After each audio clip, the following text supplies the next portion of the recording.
Hi friends, అందరికీ నమస్కారం. అంజలి కథలకి స్వాగతం.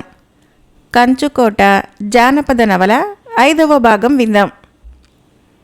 చంద్రవర్మ సర్పం వెన్ను మీదుగా పరిగెత్తుతూ ప్రవాహం మధ్యకు చేరేసరికి కళపెళలాడుతున్న నీటి నుంచి వెచ్చని ఆవిరి అతన్ని చుట్టుముట్టి ఉక్కిరిబిక్కిరి చేసింది. తను ధరించిన దుస్తులు మండుతున్నాయా అన్న అనుమానం కూడా అతడికి కలిగింది. ప్రవాహ వేగానికి లేచిన కొన్ని అలల నుంచి వేడి నీటి తుంపరులు అతని మీద పడినాయి. తను స్పృహ కోల్పోయి క్రింద నీటిలో పడిపోతున్నానేమో అని చంద్రవర్మ కళవెడపడ్డాడు. కానీ ఇంత భయంలోనూ ఆదుర్దాలోనూ కూడా అతడు ముందుకు పరిగెత్తుతూనే ఉన్నాడు. అతడి దృష్టి తనకన్నా ముందుగా పరిగెడుతున్న కోతుల మీదే లగ్నమై ఉంది. కొంతసేపటికి అతడి కళ్ళకు నేల కనిపించింది. చంద్రవర్మ ఒక్క ఎగురున సర్పం మీద నుంచి క్రిందకి దిగి చెట్లకేసి పరిగెత్తాడు. కొద్ది క్షణాల కాలంలో జరిగిపోయిన ఈ వింత అనుభవము చంద్రవర్మని అపాద మస్తకము కంపింపచేసింది. అతడు రొప్పుతూ ఆయాసపడుతూ ఒక చెట్టు బోధను ఆనుకొని మహాసర్పం ఉన్న చోటుకేసి చూశాడు. అది ఇంకా వాగును దాటుతూనే ఉన్నది. దానికి తన వెన్ను మీదుగా పరిగెత్తిన కోతులను గురించి కానీ చంద్రవర్మను గురించి కానీ తెలిసినట్టే లేదు. 10-12 అడుగుల వ్యాసం గల దాని నల్లని తల చంద్రవర్మకి చెట్లలో కొంత దూరాన కనిపించింది.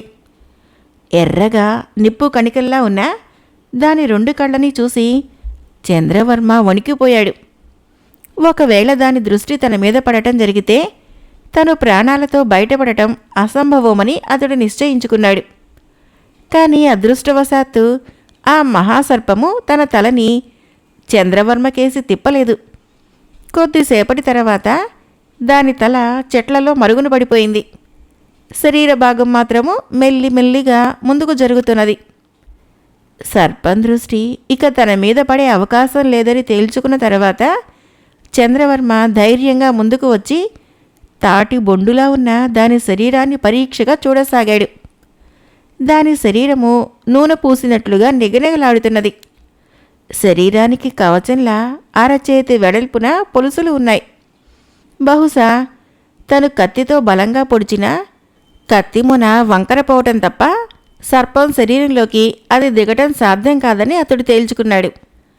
కానీ మరుక్షణానే అతడికి అలా కత్తితో దాని శరీరాన్ని పొడిచి చూడాలనిపించింది. చంద్రవర్మ వర నుంచి కత్తిని దూసి సర్పాన్ని బలంగా ఒక పోటు పొడిచాడు. కంగుమనే శబ్దం వచ్చింది. సర్పానికి ఆ కత్తి దెబ్బ చీమ కుట్టినట్లయినా లేదు. చంద్రవర్మ మరింతగా ఆశ్చర్యపోతూ చుట్టూ కలియ చూశాడు. ఫలభారంతో వంగి ఉన్న చెట్లను చూసేసరికి అతడికి తన ఆకలి సంగతి జ్ఞాపకం వచ్చింది. వెంటనే అతడు కత్తిని వరలో పెట్టి దగ్గరలోనే ఉన్న ఒక చెట్టు మీదకి గబగబా పాకాడు. అతడు చెట్టు కొమ్మ నుంచి ఒక మామిడి పండును కోసి నోట్లో పెట్టుకోబోయేటంతటిలో భీతి గొల్పే విధంగా ఒక ఏనుగు గీంకరించడం వినపడింది. చంద్రవర్మ చప్పున ఆ ధ్వని వచ్చిన వైపుకు చూశాడు. అతడి దృష్టికి ఏనుగు కనిపించలేదు. కానీ అల్లంత దూరంలో చెట్లు పొదలు పెనుగాలి తాకిడికి అల్లల్లాడుతున్నట్లుగా ఊగిసలాడిపోవటం కనిపించింది. ఆ వెంటనే మరికొన్ని ఏనుగులు గీంకార ధ్వని చేయటం, పెద్ద పెద్ద చెట్టు కొమ్మలు ఫెళఫెళ విరిగిన శబ్దము వినపడటం జరిగింది. చంద్రవర్మ తను ఉన్న చెట్టు కొమ్మ నుంచి చకచకా పాకి చిటారు కొమ్మకు పోయి ఆ ధ్వనులు వస్తున్న వైపుకు తల తిప్పాడు. అతడి కంటబడిన దృశ్యము ఎంత ధైర్యశాలిలోనైనా భీతిని రేకెత్తించేలా ఉంది. వేడినీటి ప్రవాహాన్ని దాటిన మహాసర్పము ఒక ఏనుగుని తన శరీరంతో చుట్టబెట్టి దాన్ని మింగేందుకు గాను పెద్దగా నోరు తెరిచి ఏనుగు తలని ఒడిసి పట్టుకోబోతున్నది. ప్రాణాపాయ స్థితిలో ఉన్న ఏనుగు సర్పం పట్టు నుంచి బయటపడేందుకు గీంకారం చేస్తూ పెనుగులాడుతున్నది. దాని చుట్టూ చేరిన కొన్ని ఏనుగులు భీతితో చెవులు రిక్కించి తొండాలను ఆకాశం కేసి ఎత్తి అటూ ఇటూ దొమ్మిగా పరిగెత్తుతూ గీంకార ధ్వనులు చేస్తున్నాయి. వాటి కాళ్ల కింద పడి శరీరాల రాపిడికి విరిగి అనేక వృక్షాలు పెటపెటమంటూ కూలిపడుతున్నాయి. మహాసర్పం మాత్రము తన చుట్టూ జరుగుతున్న ఈ బీభత్సాన్ని రణగుణ ధ్వనులని విన్నట్టే లేదు. అది తన శరీరాన్ని ఏనుగు చుట్టూ మరింత బిగువుగా పెనవేస్తూ క్రమంగా ఏనుగు తలని గుహలాంటి తన నోటిలోకి లాగుకుంటున్నది. ఈశ్వర, నేను ఈ మహాభయంకరమైన మరేదో లోకంలోకి అడుగుపెట్టాను. ఇక నీవే శరణ్యం అనుకున్నాడు చంద్రవర్మ. ఈ వేడి నీటి ప్రవాహానికి చుట్టుపక్కల తను చూస్తున్న వైపరీత్యాలతో పోలిస్తే కాపాలిని ఉన్న అడవి ప్రాంతము ఉద్యానవనంలా ఉన్నట్లు తోచింది అతడికి. తను ఇంకా అనేక యోజనాల దూరం నడిచి మాంత్రికుడైన శంకుడు ఉండే గృహం చేరుకోవాలి. కానీ ఈ కొద్ది దూరపు ప్రయాణంలోనే తనకు ఎదురైన వింత అనుభవాలతో చంద్రవర్మ దిగాలు పడిపోయాడు. తనకు ఏ దైవశక్తిలో సహాయపడితే తప్ప, లేకపోతే ఈ భయంకరారణ్యాల్లో కొండ కనుమల్లో తను మరణించడం తథ్యమని అతడికి తోచింది. చంద్రవర్మ ఇలాంటి ఊహలతో తన ధైర్య సాహసాలని ఉత్సాహాన్ని కోల్పోయి నీరసంగా చెట్టు కొమ్మల్లోనే సొమ్ముసిల్లి పడిపోయి కళ్ళు మూసుకున్నాడు. ఆ క్షణాన అతడికి ఆకలి దహించడం లేదు. తను నెరవేర్చపూంచిన కార్యము ఎంత దుస్సాధ్యమైనదో అతడికి తెలియవచ్చింది. తను మాంత్రికురాలిని, శంకుణ్ణి, వాళ్ల కర్మకు వాళ్ళని వదిలి మరటైనా పోవటం బాగుంటుందేమో అనుకున్నాడు. మరుక్షణము ఎక్కడికి పోవటం అన్న విషమ సమస్య తలెత్తింది. చంద్రవర్మ క్రమంగా మగత నిద్రలోకి జారుకున్నాడు. సూర్యుడు అస్తమించడం గాని, ఆ సమయంలో తమ గుహలకు గూళ్లకు చేరే పశుపక్షాదులు చేసే కలకల రావాలు గాని అతడికి తెలియవు. క్రమంగా చీకటి పడింది. ఆకాశంలో మిలమిలా మెరిసే చుక్కలు తప్ప చంద్రుడు లేడు. గాలి పూర్తిగా స్తంభించిపోయింది. అలాంటి వాతావరణంలో సరిగ్గా నడిరేయి వేళ చంద్రవర్మని హఠాత్తుగా జంఝామారుతం తాకినట్లయి చప్పున కళ్ళు తెరవబోయాడు. కానీ ఈ లోపలే అతని శరీరము చెట్టు కొమ్మల్లో నుంచి గాలి తాకిడికి పైకెగిరిపోవటం అతను గ్రహించాడు. నా నూరేళ్ల ఆయుష్ నిండింది అని చంద్రవర్మ అనుకునేంతలో అతడు దబీమంటూ గొంగళిలా గుచ్చుకుంటున్న ఒకచోట వెల్లికిలా పడిపోయాడు. రాళ్ల మీద పడిపోలేదు, బతికిపోయాను అనుకుంటూ చంద్రవర్మ లేవబోయేంతలో తను ఉన్న ప్రదేశము అటూ ఇటూ ఊగిసలాడటము అతడికి కనిపించింది. అతడు ఆశ్చర్యపడుతూ పక్కకు చూశాడు. అతని దృష్టిని రెల్లు దుబ్బుల్లా ఒత్తుగా ఉన్న ఏదో ఆటంకపరిచింది. చంద్రవర్మ తన కళ్లకు అడ్డం ఉన్న వాటిని చేతితో తాకి చూడబోయేంతలో అతడికి పక్షి ఒకటి మాట్లాడటం వినిపించింది. మనం ఈ రాత్రికి ఇక్కడే కాలం గడపడం మంచిది. దగ్గరలో ఉన్న వేడినీటి ప్రవాహం నుంచి వచ్చే గాలులు నాకెంతో సంతోషాన్ని కలుగు చేస్తున్నాయి అంటున్నది ఆ పక్షి. ఆ వెంటనే కొంచెం దగ్గరలో నుంచి మరో పక్షి అవునన్నట్లు ధ్వని చేయటం వినిపించింది. చంద్రవర్మకి త్రుటి కాలంలో తాను ఎక్కడ ఉన్నది అర్థమైపోయింది. తను నిద్రిస్తూ ఉండగా 2 గండబేరుండ పక్షులు తన ఉన్న చెట్టు దగ్గరికి వచ్చి వాలినాయి. వాటి రెక్కల తాకిడికి పుట్టిన గాలి వల్ల తను చెట్టు కొమ్మల్లో నుంచి ఎగిరి ఏ రాళ్ల మీదనో పడి చావకుండా అదృష్టవశాన వచ్చి ఒక గండబేరుండ పక్షి వీపు మీద పడిపోయాడు. ఏనుగు ప్రమాణంలో ఉన్న ఆ పక్షికి తను బహుశా ఏ చీమగానో దోమగానో తోచి ఉండవచ్చు. కానీ ప్రమాదవశాత్తు తను ఆ పక్షుల కంట పడటం జరక్కముందే అక్కడి నుంచి మెల్లగా కిందకి దిగి పారిపోవటం మంచిది. చంద్రవర్మ ఇలా ఆలోచించి పక్షి ఈకల్లో నుంచి నిశ్శబ్దంగా కిందకి దిగటానికి ప్రయత్నించేటంతటిలో ఆకాశము మెరిసినట్లయింది. అతడు తల పైకెత్తాడు. ఆకాశంలో బగబగా మండిపోతూ కాంతులు వెదజల్లే ఒక పక్షి రివ్వుమంటూ తన ఉన్న చోటుకే దిగుతూ ఉండటం అతడి కంటపడింది. తక్షణము అతడికి మాంత్రికురాలు చెప్పిన అగ్నిపక్షి సంగతి గుర్తుకు వచ్చింది. ఆ అగ్నిపక్షి మాంత్రికుడైన శంకుడిది. అగ్నిపక్షి దిగిరావటం చూస్తూనే గండబేరుండ పక్షులు ముక్కులు పైకెత్తి దానికి స్వాగతం చెప్పినాయి. అగ్నిపక్షి సూటిగా క్రిందకి దిగుతూనే మీకోసమే చాలాసేపటి నుంచి వెతుకుతున్నాను అన్నది. అలాగా, ఏమిటా పని అన్నది ఒక గండబేరుండ పక్షి. అగ్నిపక్షి కిందకి దిగి ముక్కుతో రెక్కలను ఒకసారి సవరించుకొని, నా యజమాని శంకుడు నాకు పని అప్పజెప్పాడు. అది ఏమంత కష్టమైంది కాదు. జరాభారంతో కుంగి కృశించిపోతున్న ఒకానొక మాంత్రికురాలిని తన వద్దకు తీసుకుని రమ్మన్నాడు. కానీ ఆ పని నా వల్ల సాధ్యం కావటం లేదు. నేను పగలు చూడలేను. రాత్రివేళ నా వెలుగు చూస్తూనే నన్ను గుర్తించి ఆ మాంత్రికురాలు ముందు జాగ్రత్తలు తీసుకుంటున్నది. కనుక మీరు చడీ చప్పుడు లేకుండా ఈ రాత్రి ఆ మాంత్రికురాలిని ముక్కున గరుచుకుని నా యజమాని దగ్గరకు తీసుకుని వస్తే నేను మీకు సర్వదా కృతజ్ఞురాలనై ఉంటాను అన్నది. ఆ మాటలు వింటూనే గండబేరుండ పక్షులు ఉస్తూరుమన్నాయి. మేము ఈ రాత్రికి 1 యోజన దూరం కూడా ఎగరలేము. సూర్యాస్తమయం మొదలు ఇప్పటి వరకు సముద్రాల్లోని ఎన్నో దీవులు తిరిగి పొట్ట నింపుకొని రెక్కల నొప్పులు పోయేందుకు ఈ ఉష్ణ ప్రవాహపు వాయువుల దగ్గర చేరి కునికిపాట్లు పడుతున్నాం. రేపు రాత్రికి నువ్వు కోరిన సహాయం చేయగలము అన్నాయి. అగ్నిపక్షి సంతోషంగా రెక్కలు రెపరెపలాడించి ఆ ప్రాంతమంతా మార్మోగేలాగా పెద్ద కేక పెట్టింది. పట్టపగలు ఆ మాంత్రికురాలిని దొరకపుచ్చుకోవటం సాధ్యమయ్యే పని కాదు. అది మహా జిత్తులు మారి, పైగా దాని దగ్గర మహాబలవంతులైన సేవకులు కూడా కొందరున్నారు. ఎన్నో ఏళ్లుగా ఆ మాంత్రికురాలు రాత్రివేళ కూడా కన్ను మూయకుండా బతుకుతూనే వస్తుంది. కానీ ఆ మధ్య దానికి దేహారోగ్యం చెడటంతో లోగడ ఉన్నంత మెలకువగా ఉండటం లేదు. మీరు చీకటి మాటున పొంచి ఉండి హఠాత్తుగా మీదపడి ముక్కుతో దాని కంఠాన్ని అడకత్తెరలోలాగా పట్టుకుని రాగలిగారంటే అది మంత్రోచ్చారణ చేయలేదు కనుక మీకు ఎలాంటి హాని కలిగించలేదు. ఆ తర్వాత మీరు సరాసరి నా యజమాని శంకుడు ఉండే కొండ దగ్గరికి వచ్చి ఆ మాంత్రికురాలిని అతడి పాదాల ముందు పడవేస్తే దానికి తగిన శిక్ష, మీ ఇద్దరికీ తగిన ప్రతిఫలము అతడు తప్పక ఇచ్చుకుంటాడు అన్నది అగ్నిపక్షి. నాకు నీ యజమాని మరేమంత పెద్ద ప్రతిఫలం ముట్టచెప్పనవసరం లేదు. ఇచ్చా మాత్రాన 7 సముద్రాల్లోని అన్ని దీవులకు పోగలిగే శక్తినిస్తే చాలు అన్నది ఒక గండభేరుండ పక్షి. నాకు అంత పెద్ద ఆశ లేదు. చావనేది లేకుండా చేయగలిగిన మంత్రం ఏదైనా ఉపదేశిస్తే చాలు అన్నది 2వ పక్షి.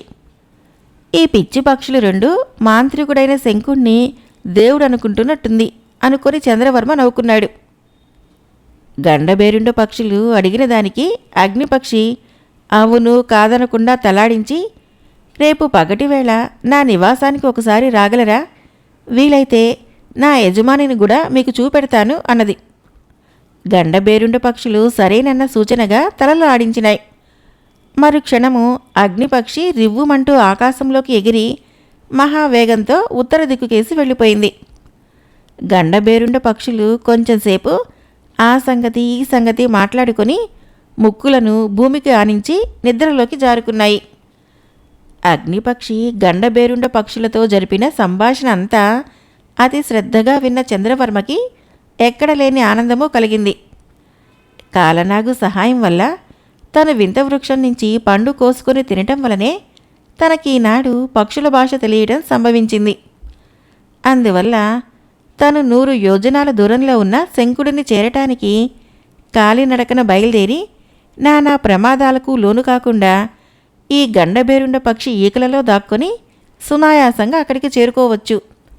అనుకోకుండా తనకు పట్టిన ఈ అదృష్టాన్ని తలుచుకొని చంద్రవర్మ ఎంతో పొంగిపోయాడు.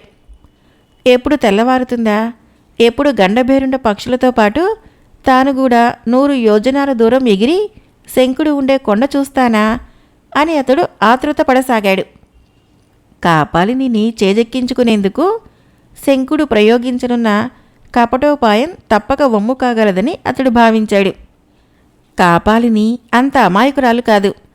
బహుశా ఆమె తనను పట్టవచ్చిన గండభేరుండ పక్షులను కాలసర్పానికి ఆహారంగా వేసి తీరుతుంది. చంద్రవర్మ ఇలాంటి ఆలోచనలతో సతమతమైతూ ఉండగానే భళ్ళున తెల్లవారింది. గండబేరుండ పక్షులు సూర్యకిరణాల మీద పడగానే కళ్ళు తెరిచి రెక్కల ఆడించి గాలిలోకి లేచినాయి. పక్షి వెన్నుమీద ఈకలలో దాగి ఉన్న చంద్రవర్మ అవి ఉత్తర దిక్కుకేసి పోతున్నట్లు గ్రహించి చాలా ఆనందపడ్డాడు. చూస్తుండగానే కొండలు, నదులు, అడవులు దాటి గండబేరుండ పక్షులు ఒకానొక కొండను సమీపిస్తున్నాయి.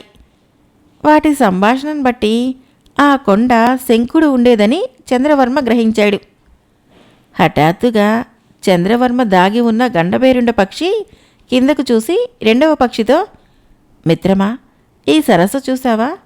అదుగో ఏనుగంత లావున్న ముసలి మాంసం తిని చాలా రోజులైంది అంటూ చటుక్కున సూటిగా కిందకు తిరిగి బాణంలా నిలువునా సరస్సుకేసి తూకింది. ఇంత హఠాత్తుగా తను ఉన్న గండబేరుండ పక్షి కిందకు వాలేసరికి చంద్రవర్మ తబ్బిబ్బైపోయాడు. తను పట్టుకున్న ఈకలను వదిలివేశాడు. మరుక్షణము అతడు పక్షి మీద నుంచి పక్కకు దొర్లి తలక్రిందులుగా గాలిలో తేలిపోతూ వేగంగా సరస్సులోకి పడసాగాడు. చంద్రవర్మ తన వీపు మీద నుంచి జారి సరస్సులోకి పడిపోతూ ఉండటము గండబేరుండ పక్షికి తెలియదు. అది తన దృష్టిని నీటి మీద తేలుతూ ఉన్న పెద్ద ముసలి వైపుకు కేంద్రీకరించింది. చంద్రవర్మ దృష్టి కూడా ఆ ముసలికేసే ప్రసరించింది. తను గండబేరుండ పక్షికో లేక సరస్సులోని ముసలికో ఆహారం అయిపోతానని అతడు నిశ్చయించుకొని అపాదమస్తకము వణికిపోసాగాడు. ఇంతలో సరస్సులో నుంచి పెద్ద జలధార ఒకటి తాడి చెట్టు ప్రమాణంలో ఆకాశం కేసి లేచింది. దబ్బీమంటూ నీట పడిపోతున్న చంద్రవర్మ తల పక్కకు తిప్పి అటుకేసి చూశాడు. గండబేరుండ పక్షి దిక్కులు పిక్కటిల్లేలా పెద్దగా కేకలు వేస్తూ పైకి ఎగిరిపోతున్నది. దాని గోళ్ల మధ్య ముసలి విలవిలా తన్నుకుంటున్నది. చంద్రవర్మ ఈ దృశ్యాన్ని కనురెప్పపాటు కాలం మాత్రమే చూడగలిగాడు. మరుక్షణము అతడు సరస్సులో బుడుంగుమంటూ మునిగిపోయాడు. కొద్దిసేపటి తర్వాత అతడు తెప్పరిల్లి నీటిపైకి లేస్తూ సరస్సుకేసి చూసేసరికి చిన్న పెద్ద ముసళ్ళు కొన్ని చెల్లాచెదురుగా ఈదుకుంటూ పారిపోవటం కనిపించింది. ఇది ఒక విధంగా నా మేలుకే జరిగింది అనుకున్నాడు చంద్రవర్మ.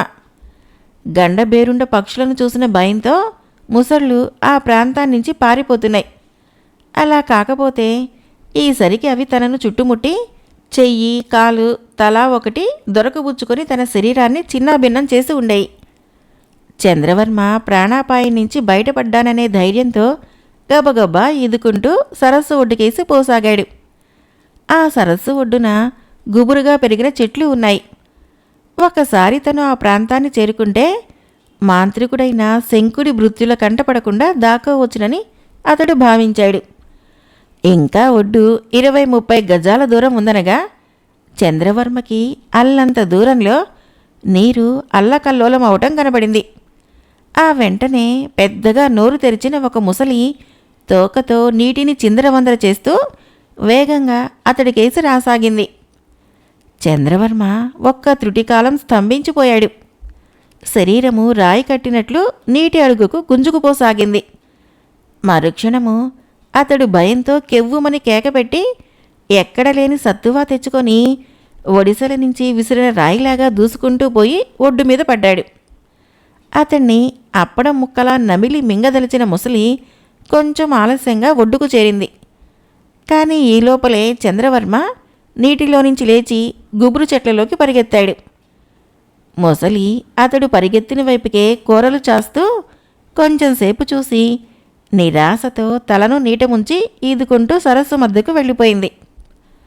చంద్రవర్మ ఆయాసంతో రొప్పుతూ ఒక చెట్టు బోధకు ఆనుకుని కొంచెంసేపు విశ్రమించాడు.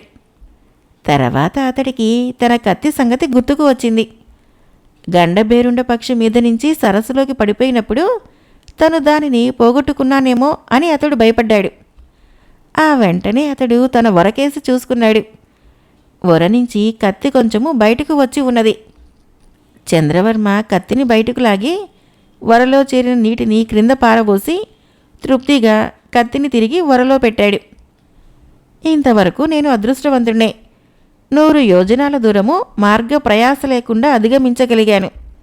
సరస్సులో పడి మొసళ్ళకు ఆహారం కాకుండా బయటపడ్డాను. ఆత్మరక్షణకు ఉపకరించే ఒకే ఒక ఆయుధము నా కత్తిని జార విడుచుకోలేదు. ఇక ఇప్పుడు కర్తవ్యము అనుకుంటూ చంద్రవర్మ లేచి నిలబడి కొంచెం దూరం నడిచి గుబురు చెట్లను జాగ్రత్తగా పక్కకు ఒత్తిగించి దృష్టిని ముందుకు సారించాడు. ఎదురుగా బహు సమీపంలో ఒక ఎత్తైన కొండ. ఆ కొండ శిఖరం మొనదెలినట్లు బొంగరం ముక్కులా ఉన్నది. అది అక్కడి నుంచి దిగువకు కొంచెం కొంచెమే పరుచుకుపోతూ సమతలాన్ని చేరేసరికి చాలా వెడల్పుగా తయారైంది. దూరం నుంచి చూస్తే ఆ కొండ తలకిందులుగా పెట్టిన బొంగరంలా కనబడుతున్నది. ఇది మాంత్రికుడైన శంకుడు ఉండే కొండ. నేను దాని దాపులకు చేరాను. నాకు కావలసింది ఆ మాంత్రికుడి పూజాగృహంలో ఉన్న అపూర్వ శక్తులు గల శంఖం. ఆ శంఖము ఒక నాగుపాము మెడలో వేలాడుతూ ఉంటుంది. ఆ నాగుపాము గోడకు ఉన్న ఒక మేకుకు వేలాడుతూ ఉంటుంది. నేను ఆ శంఖాన్ని తస్కరించి కాపాలినికి ఇవ్వాలి. బేష్, ఇంతవరకు అంతా సవ్యంగానే ఉన్నది. ఆ శంఖాన్ని చేజిక్కించుకోవడం ఎలా? చంద్రవర్మ ఈ విధంగా లోపల కొంతసేపు మదనపడి పెద్దగా నిట్టూర్చాడు. కాపాలినికి మాట ఇచ్చి అతడు శంఖం ఉండే కొండ ప్రాంతానికి బయలుదేరినప్పుడు అతన్ని బాధించిన సమస్య ఒకటే. అది 100 యోజనాలు నడిచి ఆ కొండను చేరటం ఎలానా అని. కానీ తీరా ఇప్పుడు ఆ కొండను చేరిన తర్వాత ఆ శంఖాన్ని చేజిక్కించుకోవడం ఎలా సాధ్యమవుతుందా అన్న సమస్య అతన్ని బాగా కలవరపరచసాగింది. చంద్రవర్మ ఇలాంటి తెగని సమస్యలతో కింద మీదైతూ ఉండగా హఠాత్తుగా అతడి కర్ణపుటాలు బద్దలయ్యేలా ఒక పెద్ద కేక వినపడింది. చంద్రవర్మ ఉలిక్కిపడ్డాడు. అంత భీతి కొల్పే ఆ కేక మరొకసారి వినిపించింది. ఈసారి చంద్రవర్మ ఆ కేక ఎవరిదో గుర్తించాడు. ఆ చుట్టుపక్కల ఉన్న చెట్ల గుంపుల్లో నుంచే ఆ కేక వినవస్తున్నది. అది అగ్నిపక్షి వేసే కేక. గత రాత్రి అది గండభేరుండ పక్షులతో మంతనాలాడి తీరా ఎగిరిపోయే ముందు అలాగే కేక పెట్టింది. ఇప్పుడు తను మాంత్రికుడైన శంకుడి నివాసంలో ఉన్నానని, అతడి సేవకులు నుంచి గాని లేక అతడి నుంచి గాని తనకు కీడు కలిగే అవకాశం ఉన్నదని చంద్రవర్మ గ్రహించాడు.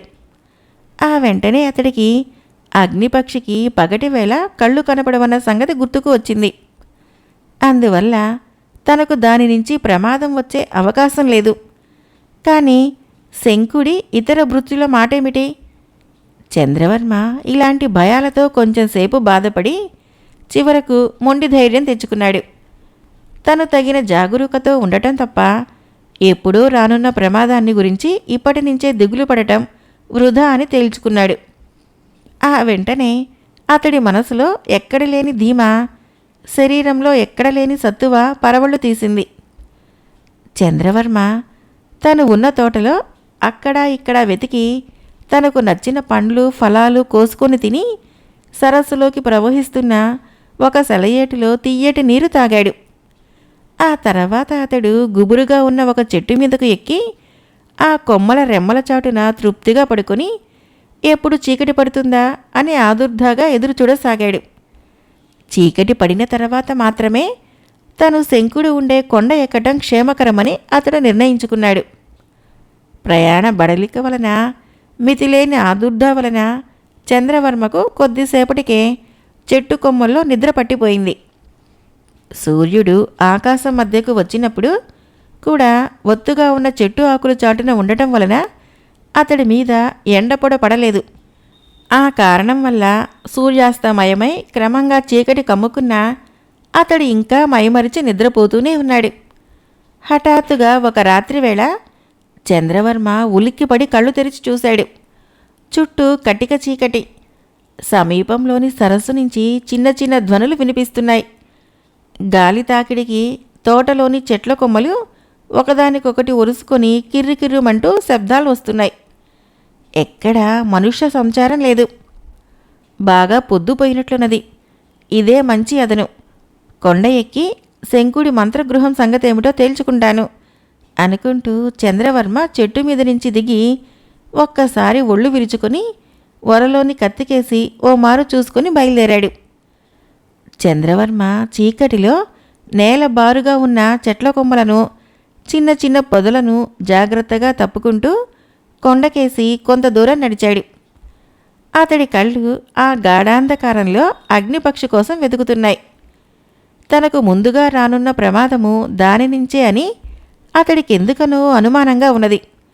ఆ పక్షిగాని ఈ సమయంలో ఆ ఛాయలకు లేకుండా ఉంటే తను సురక్షితంగా శంకుడి మంత్రగృహంలోకి ప్రవేశించగలనన్న నమ్మకం అతడికి కలిగింది. చంద్రవర్మ కొండ అడుగును సమీపించబోతున్నంతలో అతడికి దాపులలోనే ఉన్న ఒక ప్రదేశం నుంచి చిన్న మూలుగు, ఆ వెంటనే వర్మ అన్న సన్నని పిలుపు వినిపించినాయి. చంద్రవర్మ ఆ గొంతు ఎవరిదో చప్పున గ్రహించాడు. అతడు కాపాలిని అంటూ ఆ పిలుపు వచ్చిన వైపుకు వేగంగా నడిచాడు. కంచుకోట జానపద నవల 5వ భాగం సమాప్తం. ఫ్రెండ్స్, నా కథలు నచ్చినట్లయితే మన ఛానల్ని తప్పకుండా సబ్స్క్రైబ్ చేయండి, లైక్ చేయండి, షేర్ చేయండి, కామెంట్ చేయండి. Thank you.